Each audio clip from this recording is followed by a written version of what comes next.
Hello, everyone, and welcome to the Rundown. I will be your host today, Craig DeLuz, coming at you from the West Coast, the left coast, behind the Iron Curtain, otherwise known as the Sierras.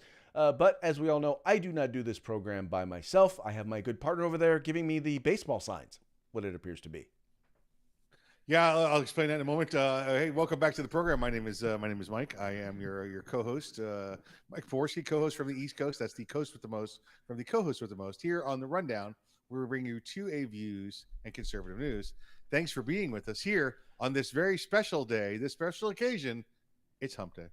It is Hump Day. Uh-oh. Mike. What day is it, Mike? Uh-oh. Mike. What day is it, Mike? It's Hump Day. Hump Day!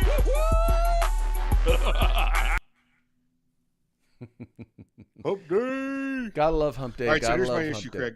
What'd you say? Here's my issue. Here's the baseball signs I'm giving you. All right. See this collared shirt I'm wearing right here? Right? Yes. Watch what happens when I unbutton the top collar. Watch this. The top button. Watch.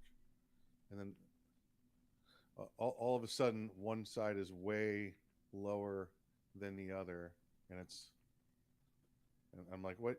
Wait. See how high this one is? See how high this one is? Yeah. But when I button it, it makes it level.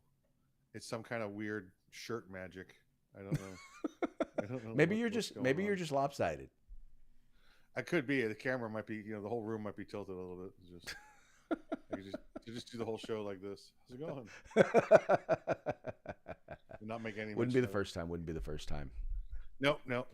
So Hey, Mikey, just so you know, and I don't know if you were paying attention after the show, but I was looking through some of the comments over on OpsLens, and well, some of our folks didn't appreciate our fast food taco banter. Oh well, then they can change the other channel. That's cool. I'm fine with that. That's my suggestion, folks. Look, here's the deal. We talk about stuff that we talk about, and the point of the show is kind of we're inviting you into the conversation.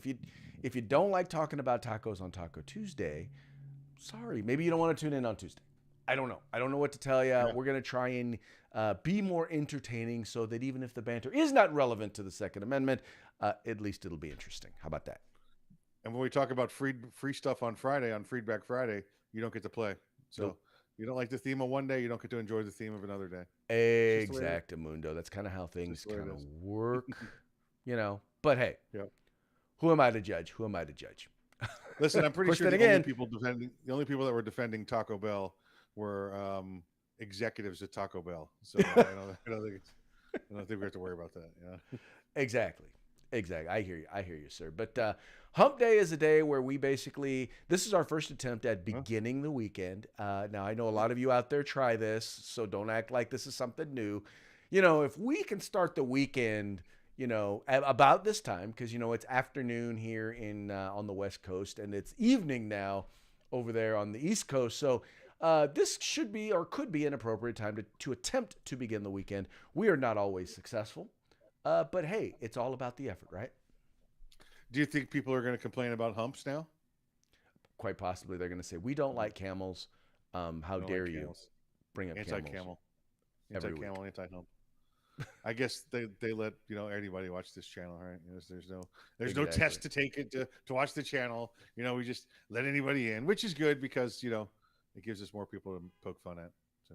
Well, and here's the other thing, folks, and this is kind of one of the things that you learn when you kind of study how these, especially streaming programs work, is that usually the first 2 to 3 minutes is, people are just noticing that you are up and running, and that is before most people actually wind up tuning in. So the benefit of it is it gives you a chance to talk about something so that when most of your audience tunes in, by the time, they don't necessarily miss all of the meat and potatoes, so you provide them a little appetizer before you begin the main course of the program. So just so y'all know, that's kind of one of the reasons behind, that, once again, that initial banter in the very beginning. Now I want some dinner. I don't know what you're talking about. Now you want some dinner. Well, I wonder what's for dinner over here. All right. So do us a favor. Please remember, share right now. Remember, like the program wherever you're watching us and share it right now so that your friends can join in the conversation right now as the conversation is happening. All right. So make sure whether you're watching us on YouTube or on Facebook or on Rumble, if you're watching us on OpsLens, however you're doing it, make sure your friends know that you're watching us. And so once again, like, share, subscribe, and encourage your friends to do the same. Pass this around. Pass it around. Or hey, are we back on the YouTube? Well, we're on YouTube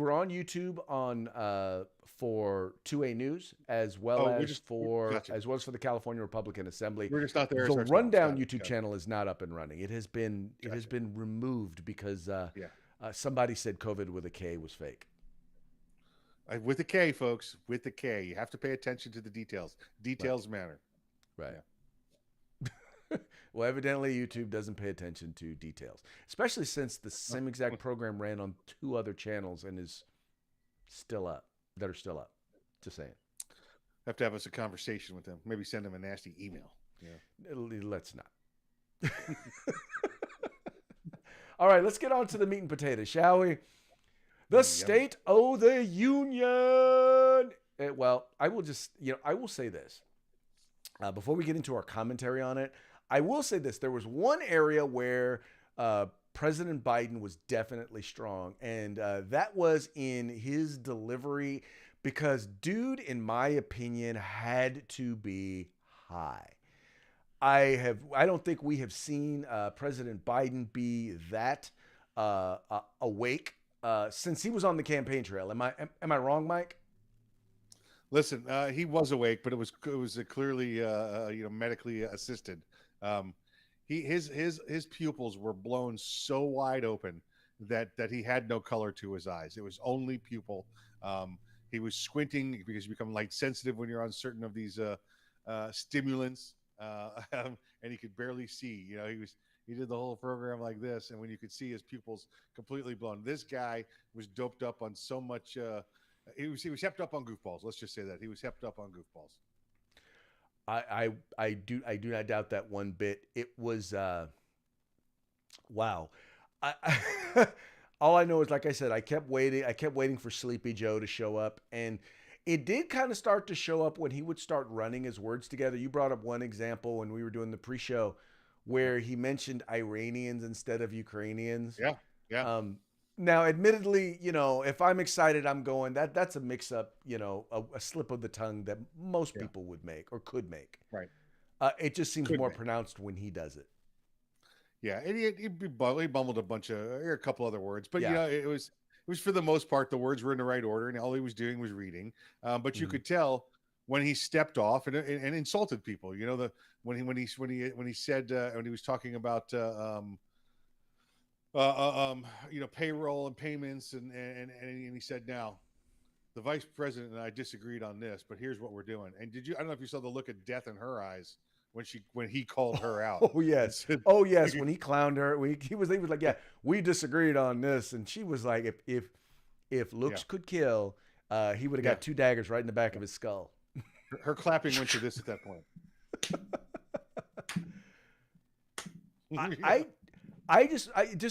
There were a number of lines where I'm watching this thing and I'm like, okay, wait a minute. There was the line where he mentioned that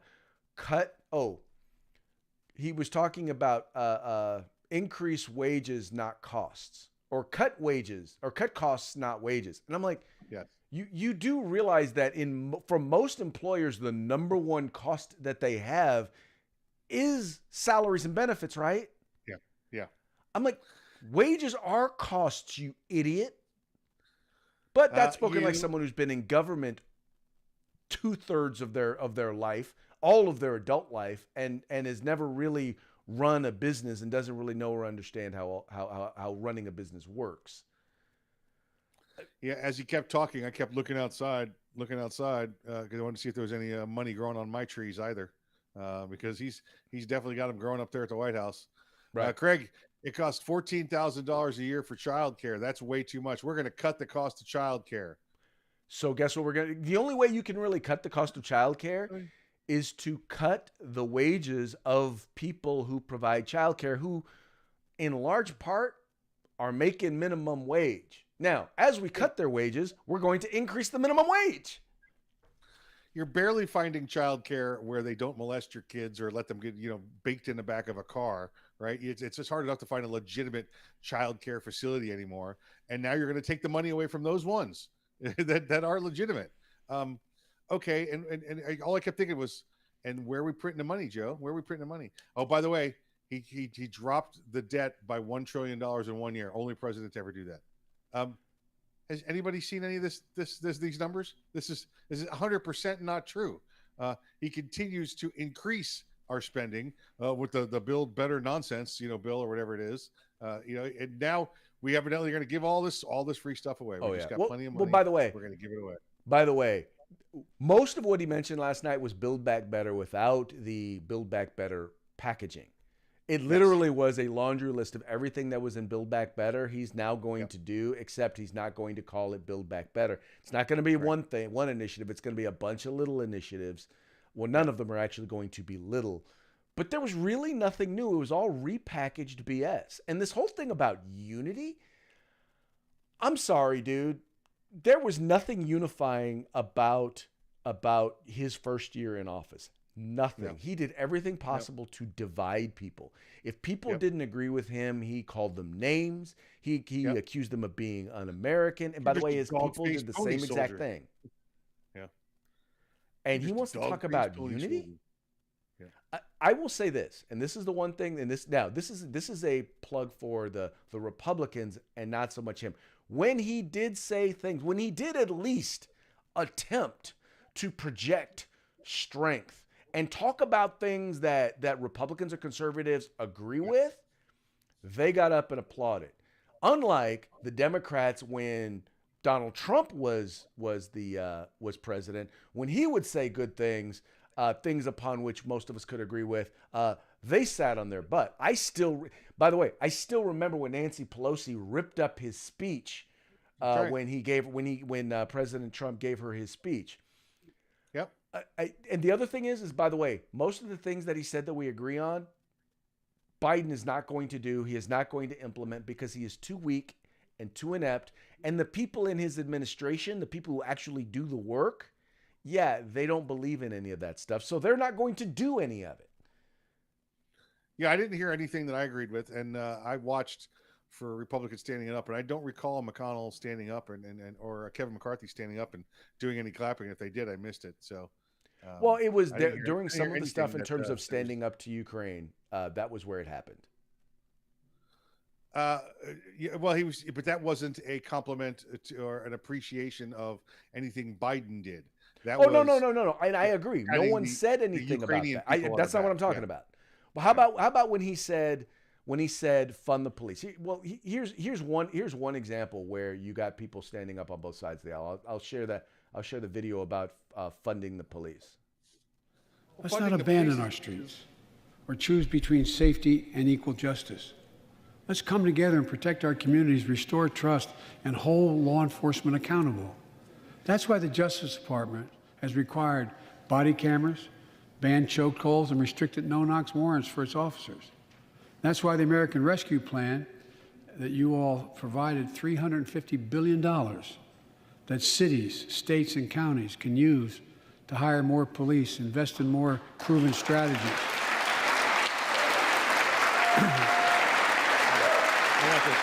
Proven strategies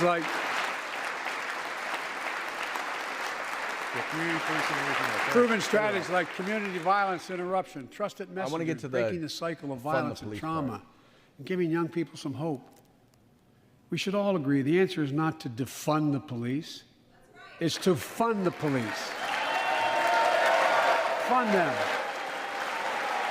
Fund them.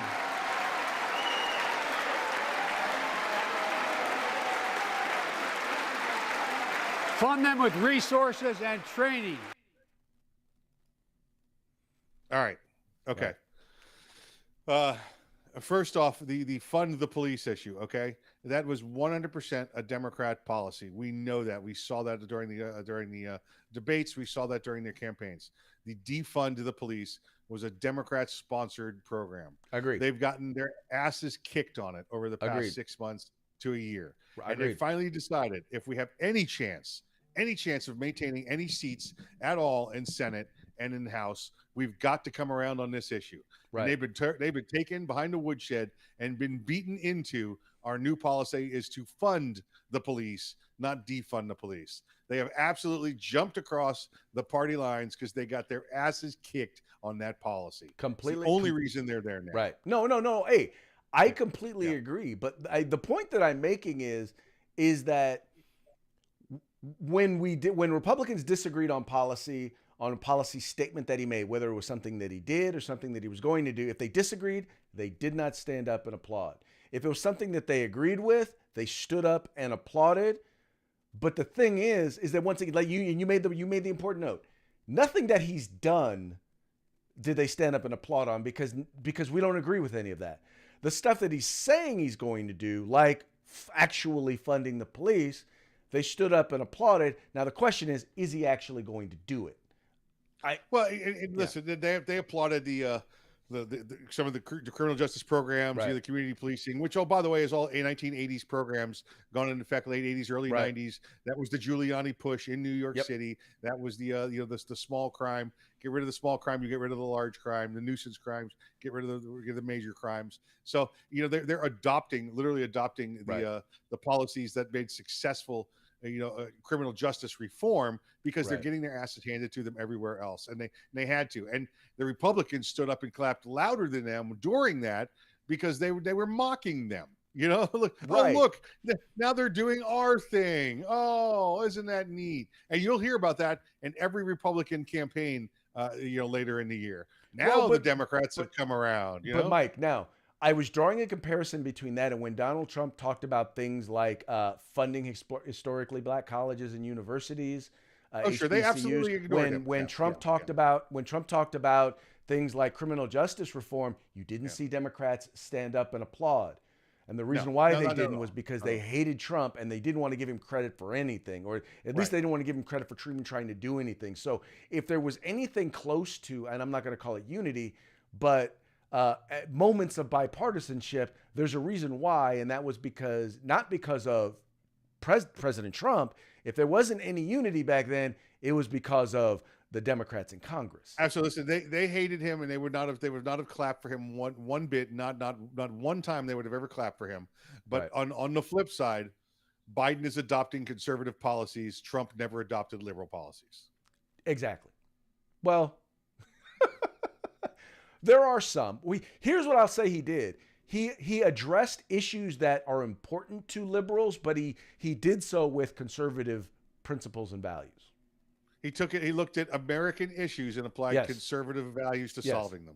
Exactly. There you go. I will buy onto that one. Now, one other aspect that I wanted to cover about the State of the Union had to do with, his position on guns. And I'm going to go ahead and share a quick video clip where basically the president decided he was just going to flat out lie when it came to guns. He just decided he was going to flat out lie. And he was going to reiterate his war on guns. And let's go ahead and let you watch the clip here real quick.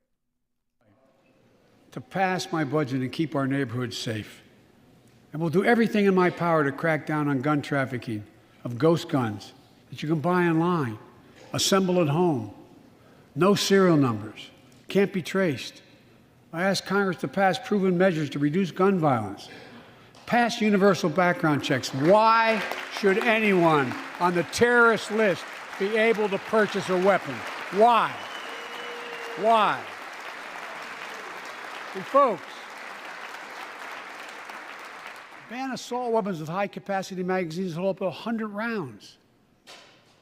You think the deer are wearing Kevlar vests? Look, repeal the liability shield that makes gun manufacturers the only industry in America that can't be sued. The only one.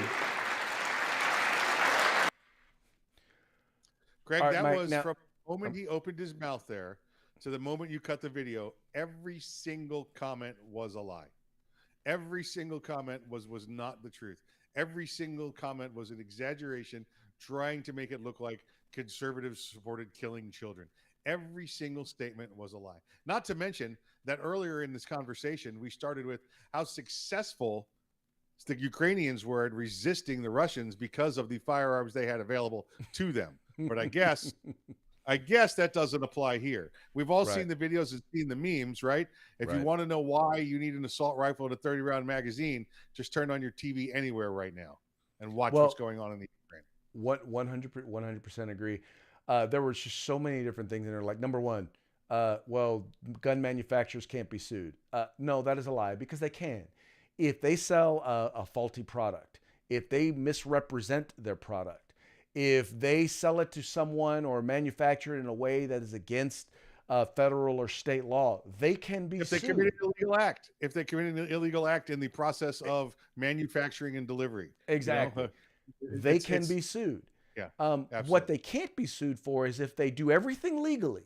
They do everything Lawful above board. commerce. Huh? The name of the name of the Right. law is the protection of lawful commerce. Right. So In in other Arms words, Act. if everything Lawful they do commerce. is lawful, if their commerce is lawful, you cannot sue them if a third party who purchased their product or obtained their product goes and utilizes it in a way that was not intended. You can't sue them for it. Just the same way as if someone goes and buys a truck and then they drive that truck through a crowd of people, and the truck the truck did malfunction. It was lawfully sold to the person. You can't go back and sue the car retailer or the manufacturer of that vehicle. Correct. Yep. And then I love how when they talk about high capacity magazines, they immediately 100 go round. to the 100 round magazines, right? Yeah. And I'm like, no, why do you? There's a big difference between 10 and 100, right? Yeah. And when we talk about standard capacity magazines, we're talking about anywhere between, 7 all the way up to, in some cases, 30. That's standard capacity. Why are you talking about 100 rounds? Because he's a Nimrod. He's got to get those points. Got to get those points in. That's what he gets. How about universal background checks, Craig? Did you know terrorists can buy guns? I didn't know that they actually scan the terrorist watch list to see who's on that list when they do their background checks. I didn't know that they did that. They actually don't, but that's another FBI failure and a Department of Justice failure. Well, but here's here's my problem with them using the terrorist watch list. Is there's no one tells you what the standard is or how you get on it, and no one tells you how you get off of it. The pulse shooter was identified to, terrorist or terrorist sympathizer. Marjorie Stoneman Douglas High School was being tracked and watched by the FBI. He was not placed on the list. Again, Craig, it's about due process. It's the same thing with the no-fly list, right? Well, right. It's about, if you're going to put me on something, you better have a way for me to combat it, to be able to get off. Exactly. Universal background checks has nothing to do with combining the terrorist no-fly list with convicted criminals that can't purchase firearms. Universal background check has everything to do with if my neighbor next door has a gun that I want to buy, and I've known him for 20 years, and we're both know each other, and we're not felons, and I want to give him a couple $100 for it, that I could buy it from him as a personal transaction. Joe Biden wants that to go through a dealer so they can track the firearm, watch the movement, see where it is. It has nothing to do with checking me. They want to put the firearm back on the books, so when it's time to come take them away, they know where they are. It's all it is. It's getting the rest of the guns that are not on the books back into where they know where they are. Exactly. It is literally all about confiscation. It's about creating an opportunity for when the time comes and they finally, if they are ever able to get the American people to be okay with the confiscation of firearms, they know where they're at and they know where to go get them. Right. Absolutely right. Yep. That our be what it be. Yep. All right, so let's move away from the State of the Union and let's get into, this was something you guys to pass my budget and keep our neighbor. Sorry about that. Let's talk a little bit about what's going on with the vice president. And she was on a radio show where she was talking with the radio talk show host about Ukraine and trying to explain exactly what is going on in the Ukraine. And I wanted you guys to see this because keep in mind now, this is a show that's probably predominantly African-American audience.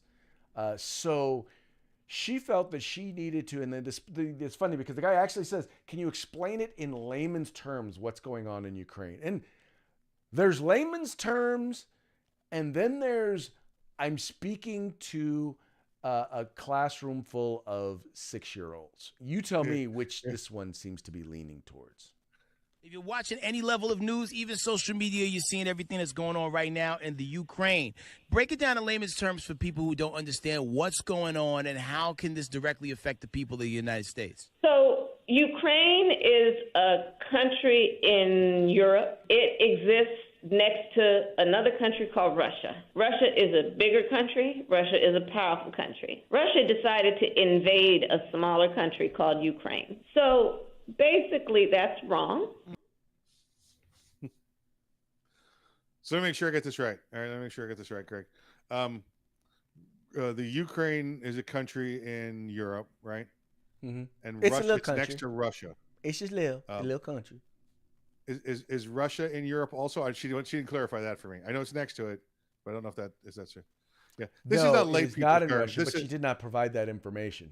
Correct. This is not lay people terms. This is Sesame Street terms. This is where she went with this. Which one of these countries is not like the other one? Just absolutely. It's like, what is she doing? What is she just right? I mean, I get trying Make some to dumb sense it into down. this woman.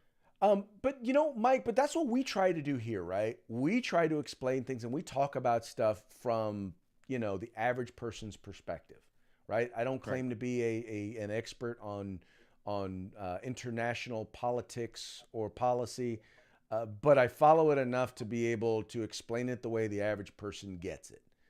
Right. And you're the same way, except you probably are an expert, at least much more so than I. But you also are very good at explaining things in a way in which the average person can understand. But this just tells you what she thinks of the average person, or at least the average listener to this radio show. Well, we've seen this from her before. It's her condescending attitude. She's smarter than everyone. She's barely got this 9th grade education, that she's able to have a conversation with people, but she immediately assumes that she's the smartest person in the room and has to explain it to everybody else as if they're an idiot. She has to demonstrate how much more smart she is than you. And I'm sorry, listen, I'm not bagging on her education. I have no idea where she went to school or not, but her entire shtick is, I'm smarter than you. I remember from the debates. Oh, wait a second. No, don't interrupt me. Don't interrupt me. Don't interrupt me. I'm like, are you kidding me? She's been nothing but, condescending the entire time I've had her in, visible during my look into politics here that she's been around. I know you've had to deal with her a lot more than I have out in California. I don't know, maybe she grows on you out there. Okay, by the way, Craig, California, that's a state in the United States. And it's next to Nevada, okay? It's next to Nevada. And California is bigger, okay? Oh. Yeah. I had no idea. Yeah, there you go. And that's wrong, just so you know. It's wrong that it's bigger. Which is why so many people from California are leaving to go to Nevada. Yeah, exactly. To make it bigger. Because that's good. Make it bigger. That's right. All right, Mike. Hey, all right. You're the baseball guy, so I'm going to let you take the lead on the next story regarding MLB. Leadoff hitter. Here we go. Listen, you should bring this up because it's it's Americana and people are being lied to. Rob Manfred is the commissioner of baseball and 100% destroying the game of baseball. We've seen it over the past couple of years. People have tolerated it. They really wanted to see baseball come back after and during the pandemic. So there was a couple of items that they allowed to go through, and it was part of his master negotiation skills. This guy's a clown. You currently have the owners and you have the players trying to negotiate a new contract between the two to play baseball. The commissioner of baseball should be the arbitrator between the two. He should be the one that's trying to bring both sides together. Yet he has aligned himself with the owners and is continuing to make things worse. He speaks on the owners' behalf. The owners, they were like, well, we don't even need a representative. We're just going to let him speak for us. The players have their representatives that speak on their behalf, but that's what they're supposed to do. This guy is now He's just been lying in place for a couple of months now. And as recently as a week ago, nope, we're going to get this negotiation done. We're going to get back to work. We're going to get back to work. And then he showed up yesterday and said, no, we couldn't get it done. We couldn't get it done. This guy is destroying baseball. And listen, and I understand it's a money issue. We're talking about the difference between billionaires and millionaires. I get that. They are fighting over the salaries of the guys making their the league minimum, which by the way is just about $600,000. So they're not poor. And listen, here's the big complaint. And I'll give you just this, and then we'll get off of it. The players are complaining that the league minimum being around $600,000 is too weak because the next tier of players make a couple of million, 7-8 million. Well, the $600,000 they're saying is not fair to those guys that play 2-3 years and then they don't play baseball anymore. Craig, if I'm 21 years old and you tell me I can have $1.8 million put in my bank account and at 24, then I can go start my life, I think I'd be all right with that. Well, a couple of things. Just now, correct me if I'm wrong, but I always thought that, unfortunately, the way in which the whole system is set up in Major League Baseball is the commissioner does actually work for the owners. And so part of that is just a function of that's kind of the way it's set up, right? I know that in something like this, that's not the way it should be, but that's kind of the way it is, right? Commissioner of Baseball is supposed to be there's a National League president and an American League president that are supposed to be doing that. Okay. And they're not. The commissioner is the one that is supposed to keep the league running. And guess what? You don't have a league without players. Right. So he's the one that's supposed to keep them all together. And he is not. He is, instead of, again, being the referee in the room or the umpire in the room, to be correct on my sports analogy, he is not. He has taken over the director position for all of the owners, and it's killing baseball. It really is. Well, the other question is that now what do you have any idea what sort of profit margins that most of these obviously some teams have huge profit margins and are doing well.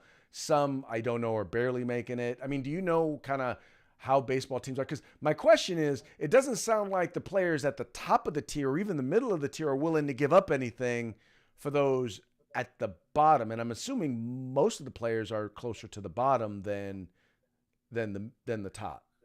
Right, and remember again, $600,000 is the bottom. And when I say $600,000, it's $600,000 in your pocket, probably another $100,000 in travel money and meal money that you get. You pay for nothing while you're out. I mean, you get handed $1,000 a day to go, pay for your meals. Right. So that's total profit. They're not like, well, I got to pay for this and pay for that. So the problem with the last labor negotiation was that the owners were really, really good at it and the players were really, really bad at it. So the owners do have the upper hand here, but the players are coming in and they're doing the, well, listen, we'd like to go from, from minimum. We'd like to give you a bonus. Give us a bonus year worth of salary. I'm not giving you a bonus year worth of salary. Go earn it. Well, increase the salary cap. Well, we don't have a salary cap. We have a tax threshold. If we go over it, we have to pay. Let's just say, for instance, $200 million. All right. If you go over $200 million a year, and I believe it's actually more like 120 for some teams, 102. So let's say you go over $200 million a year, right? If I'm the Kansas City Royals or the Tampa Bay Rays, small market teams, and I go over that, I have to pay a 20% difference. So I may have to pay another $20 million out of my pocket. That kind of hurts a small team that only gets 8,000 fans in the seats, right? But if that happens to the Yankees, they're like, what do you want, that in change or in cash? They don't care. That's no big deal for them. So it's the luxury threshold has become a salary cap, which really doesn't work. Baseball has parity. We don't see the same people, the same leagues and same teams going back and forth, winning the series every year. I think the system works well. Calling it parity is a little odd, only because there are some teams that, quite frankly, are never going to compete with the big dogs, and that's more a function of how those teams are run, in my opinion, than the fact that they are. Well, it's more about how the teams are run, which, by the way, is exactly how it should be. Right, but here's what I mean by parity. yes, you may have certain small market teams that don't win as often, but you do. Look, you just had the Rays in the World Series last year, right? Mm-hmm. We had Kansas City win it in 15. Right. Baltimore was up; they didn't get to the World Series, but they're making the playoffs. Mm-hmm. But what you don't see, Craig, is the Yankees win every year. The Dodgers win every year. Right. That hasn't happened in 20 years. There's been no back-to-backs. There's been no 1 out of 3 years. Right. The last we saw was the Giants that won it 3 out of 6 years, and that was well over 10 years ago. So we're seeing parity in baseball now. The point that I guess one of the things that I like in terms of looking at this and talking about this is quite frankly this. One of the challenges with collective bargaining in many cases, in a lot of unions, in some of these cases, is here you literally have millionaires who are basically going to take away baseball because they aren't making more millions.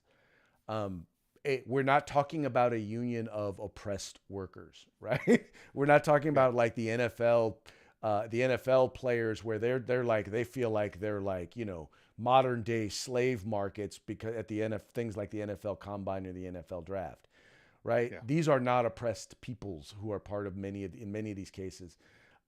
Labor unions they've done a lot to improve the plight of workers in this country.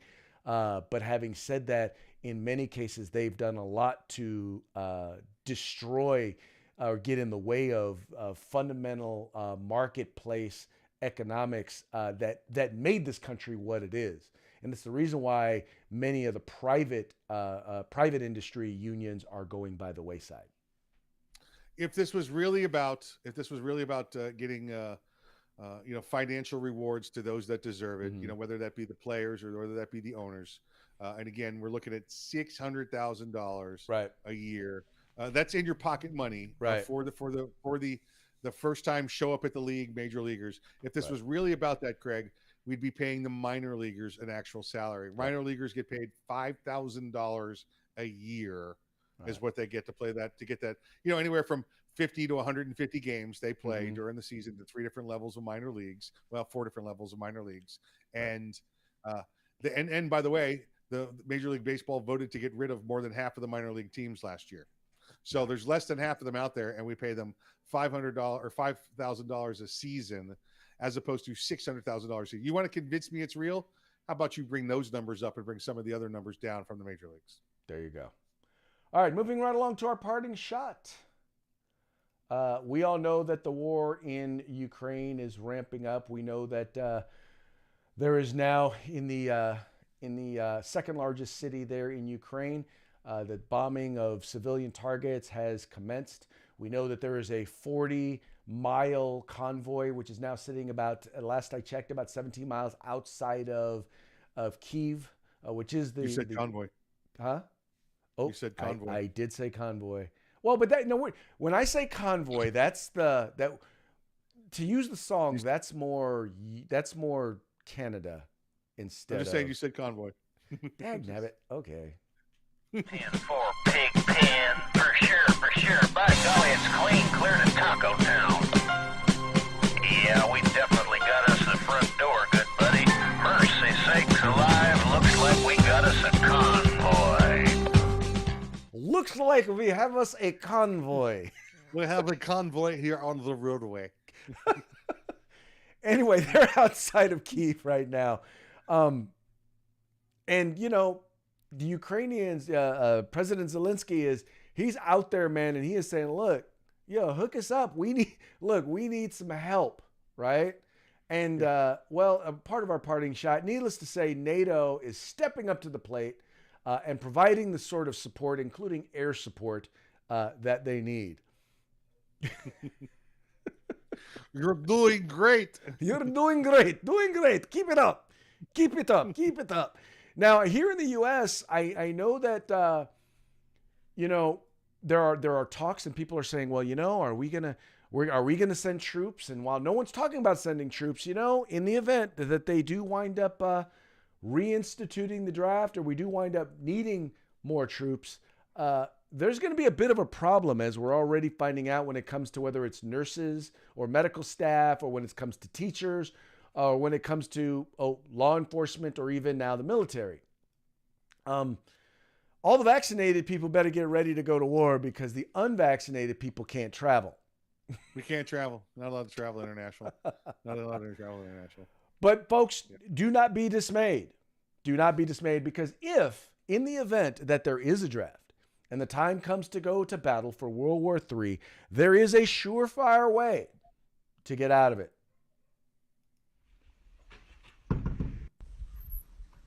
Well, Caden, my name is Sergeant Foote, and I'm here to tell you you've been drafted to World War III. Get your stuff and let's go. Well, Sergeant Foote, I'm honored, but I kind of identify as a female now. Damn it, this is the third time today. Well, have a nice day, ma'am. Yep. Just like that. Just like that. Yep. All right, and with that, Mike, we're up against it. We run a little bit late today, but that's good because it was all good conversation. But before we go, please make sure to give a shout out to our sponsors. Let's say hello to our good friends at Guerrilla Machining, Grid Defense, and of course, the California Republican Assembly. All of their links are in the description of this video, so please make sure to visit them. And when you visit them, make sure you let them know that the guys over at the Rundown sent you. With that, that is going to be the end to today's program. Thank you so much for tuning in. Thank you so much for liking, sharing, and subscribing, and encouraging your friends to do the same. We will see you tomorrow on Thirsty Thursday. Y'all have a good rest of your afternoon and evening. Remember, pass us around.